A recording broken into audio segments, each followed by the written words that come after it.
I've learned that people who borrow authority always make the same mistake. They think a locked gate can stop the truth. By the time I turned onto Willow Creek Drive that Thursday evening, the sun was hanging low over the Texas hills, painting every mailbox and perfectly trimmed lawn in warm orange light. My pickup rolled over the familiar stretch of pavement with the steady hum that usually told me I was finally home after another 4-day inspection trip across the state. I could already taste the leftover brisket waiting in my refrigerator and almost smell the cedar boards in my workshop the moment I opened the garage. Instead, the first thing that hit me was the sharp scent of fresh paint and diesel exhaust drifting from my own front entrance. 2 men in black security uniforms stood in front of my gate with their arms folded across matching tactical vests that looked far more expensive than anything a neighborhood association should have been paying for. A white SUV sat nearby with magnetic decals reading Community Security Patrol, its amber warning lights blinking slowly in the quiet evening like it belonged at a construction zone instead of outside my house. One of the guards stepped into the driveway before I could even shift into park and raised his hand for me to stop. I lowered my window just enough to hear him over the idling engine. "Sir, this property is temporarily restricted." His voice carried that rehearsed confidence people use when they expect nobody to question them. I looked past him and saw Karen standing just inside my gate, wearing a spotless cream-colored blazer and sunglasses even though the sun was almost gone. She wasn't angry. She was smiling. That was somehow worse. Several neighbors had wandered onto their porches, pretending to water flowers or collect mail while their phones quietly pointed in my direction. They weren't watching because they cared. They were waiting for a show. Karen folded her arms and took one slow step forward. "Welcome home, Ethan," she called loudly enough for everyone on the street to hear. "Before you're allowed through that gate, you owe me a public apology for disrespecting the HOA board." The words hung in the evening air so long that even the cicadas seemed to stop buzzing. I stared at her for a second, honestly wondering if I had somehow driven into the wrong subdivision. I owned the property behind that gate. Every mortgage payment, every tax bill, every permit carried my name. Yet somehow 2 hired guards were standing between me and my own driveway because Karen had decided embarrassment counted as community policy. The younger guard shifted closer to my truck and rested one hand on the steel gate without saying another word. His fingers wrapped around the latch as if he believed he had real authority over it. I noticed the small body camera clipped to his vest. I noticed the brand new padlock hanging from the chain. I noticed the neighborhood security camera mounted above the entrance had been turned just enough to face directly at me. Little details. The kind most people ignore when they're angry. I never do. Karen lifted her chin another inch, savoring every second of the silence. "It's simple," she said. "Say you're sorry, shake my hand, and this all goes away." I smiled, reached into the cup holder for my phone, unlocked the screen with one thumb, and sent a single message without taking my eyes off her face. She thought I was calling a lawyer. She couldn't have been more wrong. The message left my phone in less than 2 seconds, and then I slipped it back into the cup holder as though I had simply checked the time. Karen watched every movement with the confidence of someone who believed the ending had already been written. She had no reason to recognize my name outside the neighborhood because I had spent the last 11 years making sure my work stayed far away from public attention. My name is Ethan Calloway. I grew up in a house where my father repaired electrical substations during ice storms, and my mother spent 30 years teaching 8th grade science. Around our dinner table, nobody cared about titles. They cared about whether you kept your word. My father used to wipe grease from his hands with an old red shop towel before reminding me that real responsibility was measured by what happened after everyone else went home. Those lessons followed me through engineering school and eventually into a career inspecting critical utility infrastructure across 3 states. Most weeks I drove hundreds of miles checking substations, water facilities, emergency backup systems, and public access corridors that most people never noticed until something stopped working. My job was not glamorous, and I preferred it that way. I liked steel, concrete, paperwork, and quiet conversations more than public meetings or neighborhood politics. When I bought this house 4 years earlier, I chose it because the property backed against protected utility easements and a small wooded drainage corridor that guaranteed nobody would ever build directly behind me. The neighborhood looked peaceful, and for almost 3 years it really was.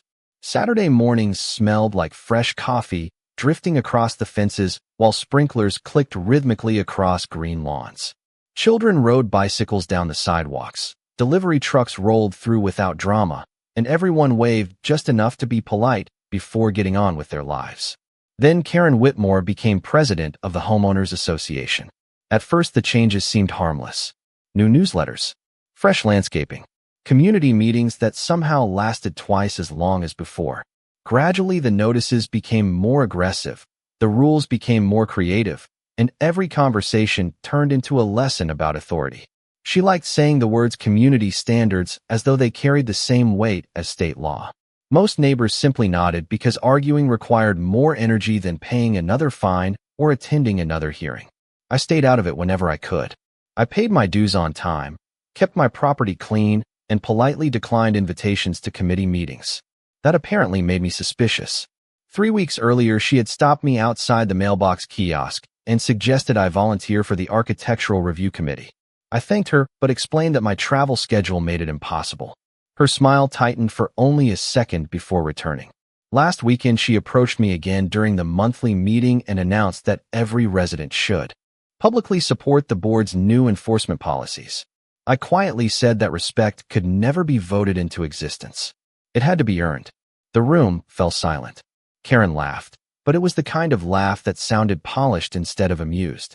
Looking back now, standing outside my own locked gate, while the evening breeze carried the smell of freshly cut grass across the street, I finally understood that moment had not embarrassed her. It had challenged the image she had carefully built, and people who mistake control for leadership rarely let that go. Karen slowly clapped her hands together as though she had just finished directing a performance. The sound echoed across the quiet street, mixing with the distant whir of lawn sprinklers and the faint rumble of a passing delivery truck somewhere beyond the subdivision entrance.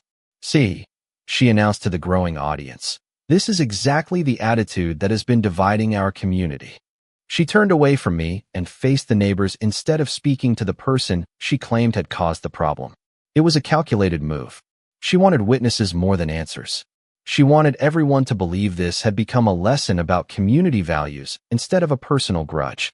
A few more residents drifted toward the sidewalks carrying coffee mugs or walking small dogs that suddenly seemed far less interesting than whatever was unfolding in front of my house.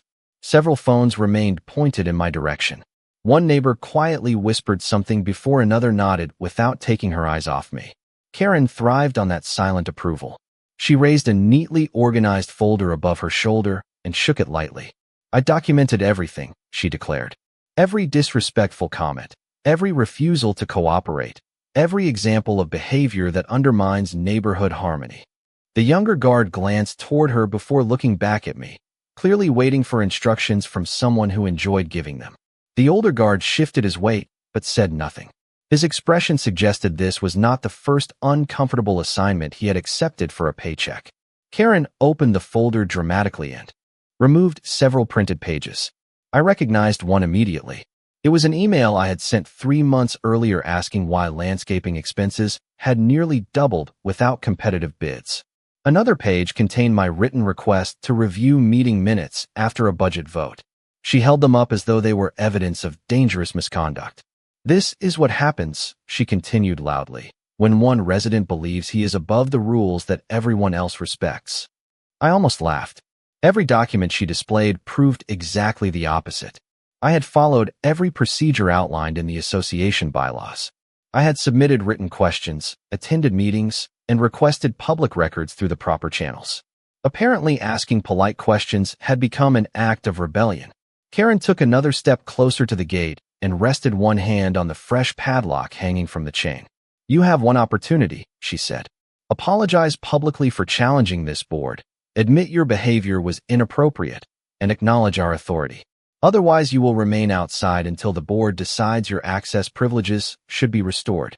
The words were delivered with absolute certainty, but something caught my attention instead of her speech.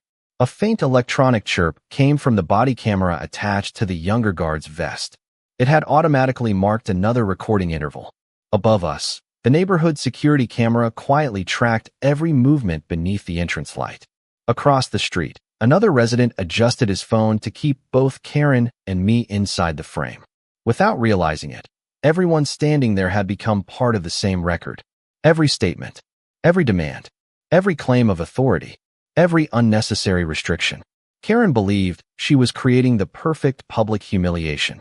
I saw something entirely different. I saw timestamps. I saw independent witnesses. I saw multiple recording devices preserving the exact sequence of events with far more accuracy than memory ever could. The evening breeze carried the scent of fresh cedar mulch through the entrance landscaping while Karen waited for my answer with the patience of someone convinced she had already won. I simply rested both hands on the steering wheel, looked directly at her, and said nothing at all. The silence stretched long enough for Karen's smile to harden around the edges. She had expected an argument, maybe even a raised voice. Instead, she got nothing but the quiet idle of my truck and the steady ticking of the engine cooling beneath the hood. People who depend on control often become uncomfortable when nobody reacts the way they rehearsed. She glanced toward the neighbors as if searching for reassurance before clearing her throat.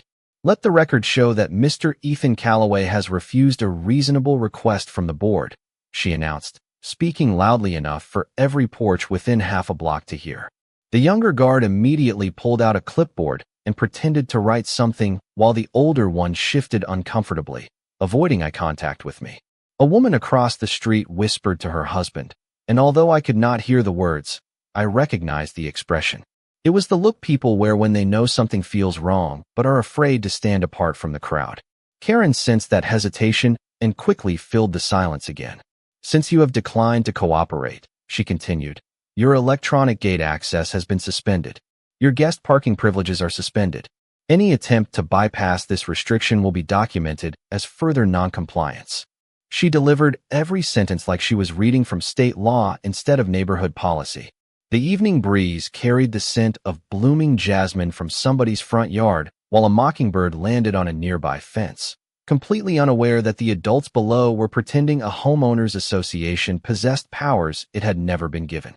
My eyes drifted toward the heavy chain wrapped around my own gate. It was brand new. The galvanized steel still reflected the last light of sunset, and the brass padlock had not even collected its first scratch. Somebody had spent time installing it while I was out of town. Somebody had approved the expense. Somebody believed nobody would ever question whether they had the legal authority to secure another person's property. Karen noticed where I was looking and smiled again. The board voted unanimously, she said proudly. Everything has been handled according to procedure. That sentence stayed with me because procedure had been my profession for more than a decade. Real procedures left paper trails. They required jurisdiction, written authority, documented limitations, and accountability. They did not begin with public humiliation and end with private property being locked without the owner's consent. One of the neighbors finally gathered enough courage to speak.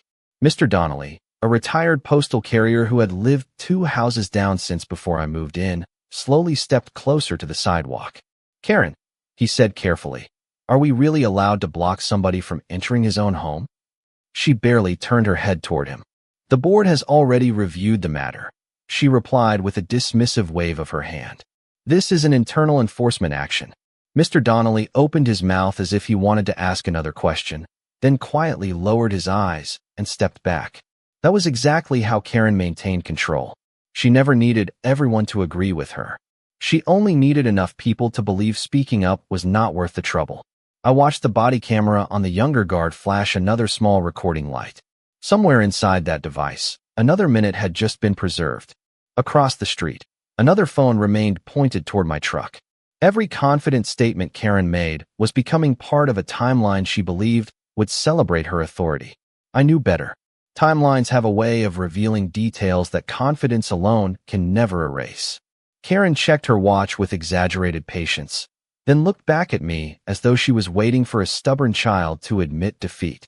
You still have time to do the right thing, she said.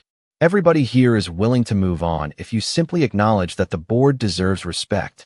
A few heads nodded automatically. Others remained perfectly still. It struck me how easily silence could be mistaken for agreement.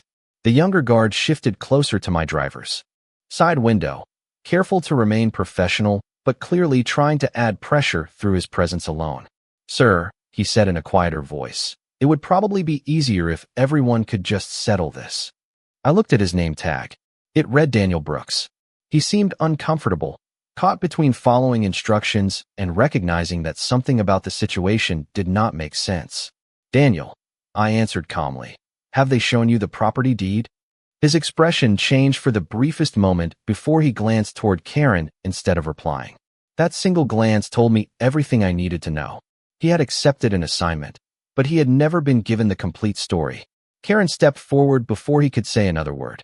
That is irrelevant, she interrupted sharply. The board has jurisdiction over community access. I almost smiled. She had become so confident repeating the same phrases that she no longer noticed how often she substituted confidence for legal authority. The neighborhood had grown unusually quiet. Even the children who had been riding bicycles farther down the street had stopped to watch from the corner. Somewhere nearby, a garage door slowly rolled shut, its motor echoing through the evening air before everything became still again. My phone vibrated once inside the cup holder. I did not pick it up. Karen noticed the vibration and folded her arms. Did your attorney finally answer? She asked with obvious satisfaction. I hope they explain that homeowners associations have rights. I met her eyes without changing my expression. Someone did answer. I said evenly. That is enough for now. She laughed softly and turned toward the neighbors again. You see? He still believes somebody is coming to rescue him.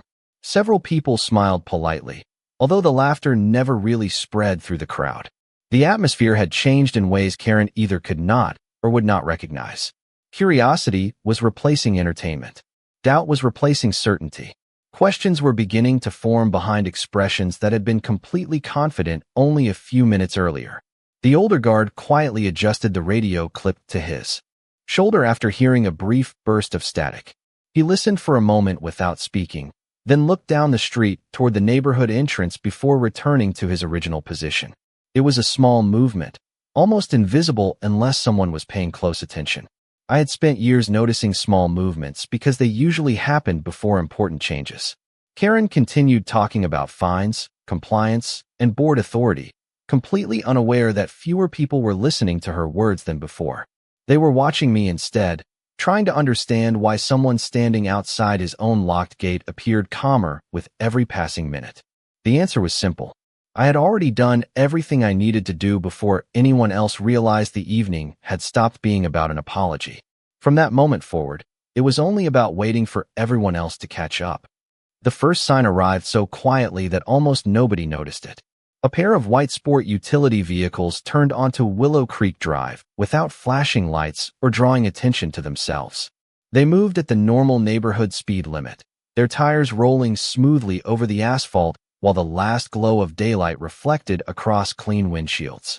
The only reason I noticed them immediately was because I had been expecting them. The older security guard noticed them a few seconds later. His posture changed almost instantly. He pressed one finger against the radio on his shoulder and listened without saying a word. Karen continued speaking as though nothing had changed. If everyone would please observe this situation, she announced confidently. This is exactly why enforcement policies exist. Rules only matter when they are actually enforced. Her voice carried across the front yards, but fewer people were watching her now. More eyes drifted toward the approaching vehicles. They stopped neatly along the curb instead of blocking traffic. For people stepped out wearing navy jackets with county identification displayed on their chests. No dramatic entrance. No raised voices. Just organized professionals carrying clipboards, document cases, and tablet computers. The woman leading the group scanned the scene for only a moment before walking directly toward my truck. She stopped beside my open window and offered a polite smile that immediately erased every assumption Karen had been making for the past half hour. Good evening, Director Calloway, she said clearly. Sorry for the delay. Traffic near the interstate backed up longer than expected. The entire street became silent. Even the breeze seemed to disappear. Karen blinked twice, as though she had misheard what was said. The younger security guard slowly lowered his clipboard. Several neighbors exchanged confused looks before glancing back at me. I stepped out of my truck for the first time that evening and shook the woman's hand. Thank you for coming, Melissa, I replied. I appreciate the quick response. She nodded before looking toward the locked gate, the fresh chain, and the brass padlock that still hung across my own entrance. Her expression remained calm, but I recognized the look of someone mentally comparing what she was seeing with regulations she already knew by heart. Karen recovered quickly enough to force another confident smile. "Excuse me," she interrupted. "This is an internal homeowners association matter." Melissa turned toward her with the same professional courtesy she had shown me. "I understand," she answered. "Would you please identify yourself for the record?" Karen proudly introduced herself as president of the Homeowners Association and explained that the board had temporarily restricted access because of disciplinary action. Melissa listened without interrupting, occasionally making a short note on her tablet. When Karen finished, Melissa asked a single question.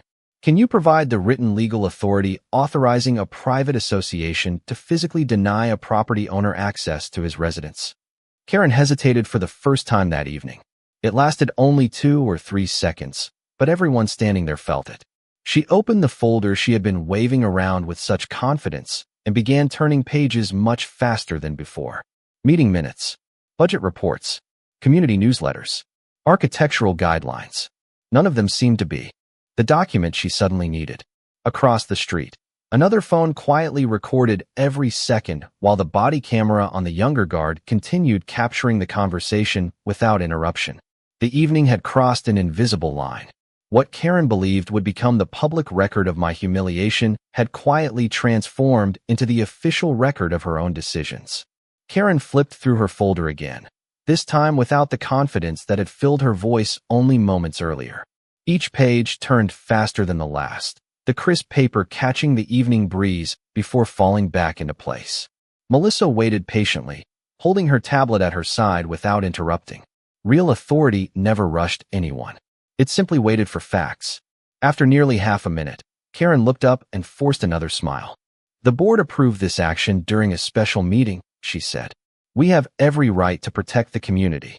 Melissa nodded politely. "I appreciate the explanation," she replied.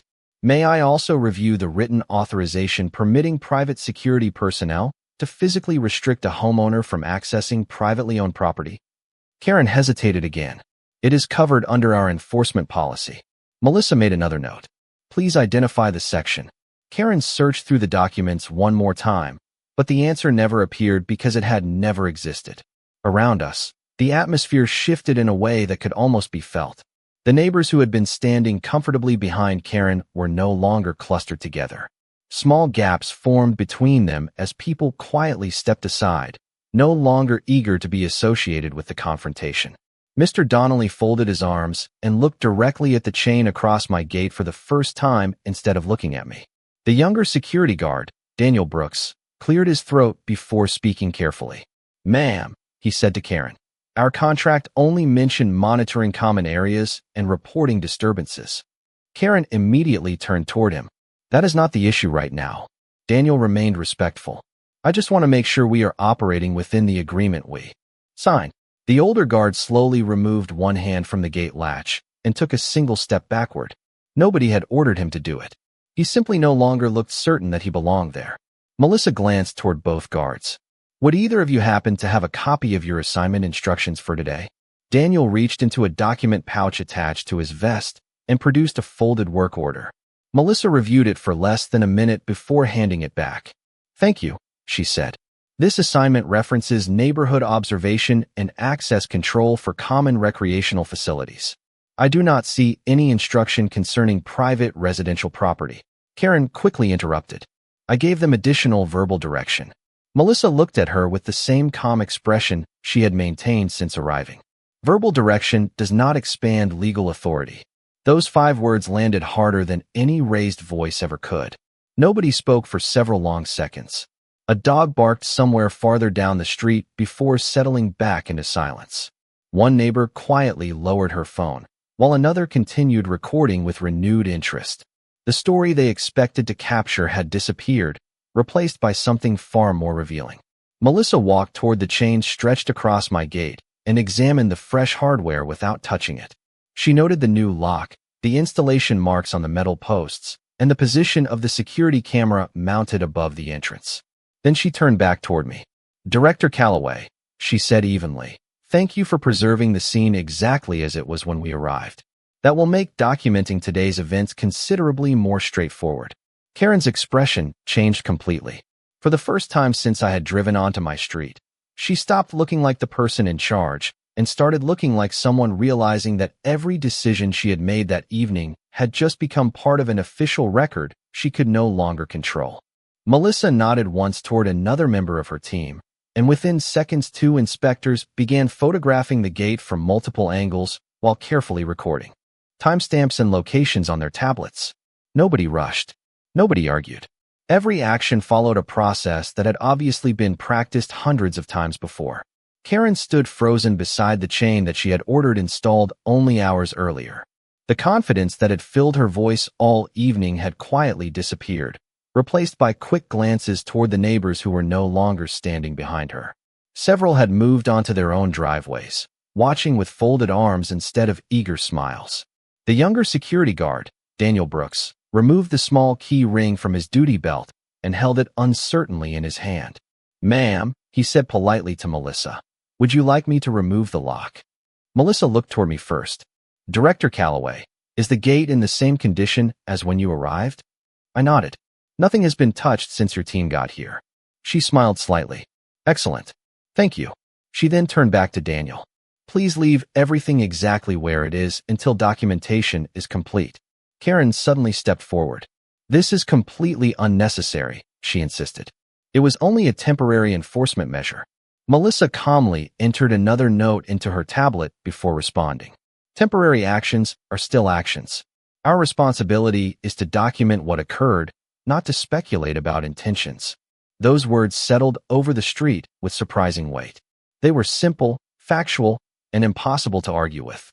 One inspector requested copies of the association meeting minutes authorizing the restriction. Another asked for the written contract governing the security company's responsibilities. Daniel provided his assignment paperwork without hesitation. Karen searched through her folder again, but produced nothing that specifically authorized restricting access to a privately owned residence. Across the street, Mr. Donnelly slowly shook his head. "I thought this was just another board disagreement," he admitted quietly to a neighbor. "I never imagined they actually locked someone out of his own property." More residents began speaking among themselves. They were no longer discussing me. They were comparing notices they had received over the past year, unexpected fines, confusing policy changes, and meetings where questions had been discouraged instead of answered. One conversation became another, then another. It was as if the silence that had protected Karen's authority had finally broken all at once. Melissa finished reviewing the collected documents before addressing Karen one final time. "Based on what has been presented today, we will be preparing a formal report documenting the physical restriction of residential access, the use of private security beyond the written scope provided to us, and the supporting evidence collected on site. Additional administrative review may follow through the appropriate county offices." Karen opened her mouth as though searching for one final argument, but none came. The words she had relied on all evening suddenly sounded too small against documented facts. Daniel quietly unclipped the body camera from his vest and confirmed that the recording had remained active throughout the entire encounter. Another inspector noted the existence of neighborhood surveillance cameras covering the entrance from multiple angles. Without planning it, Karen had surrounded herself with independent records from nearly every direction. She had wanted an audience to witness my humiliation. Instead, she had created a room full of impartial witnesses who had watched her own decisions unfold one careful step at a time. The documentation finished just as the last streak of sunlight disappeared beyond the trees, leaving the neighborhood wrapped in the soft glow of porch lights that suddenly seemed brighter than before. Melissa thanked her team, confirmed that every photograph, statement, and recording had been secured, and then finally gave a small nod toward Daniel. "You may remove the chain now," she said. Daniel unlocked the brass padlock with slow, careful movements, almost as if he understood that everyone watching would remember this moment far longer than they would remember how the evening had begun. The heavy chain slid away from my gate with a dull metallic sound before he stepped back and quietly apologized. "Sir, I was working from the information I was given. I appreciate the way you handled this." I shook his hand. "You acted professionally once you realized the facts. That matters." He offered a grateful smile before returning to his supervisor. Karen remained standing near the entrance, holding the same folder that had seemed so powerful less than an hour earlier. Now it looked like nothing more than a stack of ordinary papers. Several neighbors approached Melissa with questions of their own, asking about proper procedures, board responsibilities, and where they could obtain copies of association records. The conversation had completely changed. Nobody wanted to discuss apologies anymore. They wanted transparency. They wanted accountability. They wanted to understand the difference between community leadership and personal control. Mr. Donnelly walked over to me with his baseball cap in his hands. "I should have spoken up sooner," he admitted. "I kept thinking somebody else would." I smiled and told him something my father had repeated throughout my childhood. The truth does not become stronger because more people believe it. It simply waits for someone willing to say it out loud. He nodded thoughtfully before walking back across the street. Melissa gathered her team and handed me a business card. "You already know the process," she said with a slight smile. "If additional information is needed, we will contact you through official channels." I thanked her, and moments later the county vehicles quietly pulled away, leaving behind nothing except fresh tire tracks and a neighborhood that no longer felt quite the same. I climbed back into my truck, pressed the remote, and watched my gate swing open exactly as it had every day since I bought the property. The electric motor hummed steadily through the evening air, familiar and reassuring. I drove into my driveway at the same slow pace I always had, parked inside the garage, and stepped out into the smell of sawdust from the unfinished bookshelf waiting in my workshop. Everything inside my home was exactly where I had left it before my trip. Outside, however, something had changed. The illusion that borrowed authority could replace lawful responsibility had quietly disappeared in front of an entire neighborhood. I never raised my voice. I never demanded respect. I never needed to. Facts spoke more clearly than anger ever could, and patience accomplished what confrontation rarely does. As I closed the garage door behind me, I realized the evening had never really been about a locked gate. It had been about the difference between people who expect obedience and people who understand responsibility. One depends on fear to survive. The other survives because it never has to ask for permission. Real authority does not announce itself, and real justice does not arrive with the loudest voice. It arrives with the truth, documented one careful step at a time.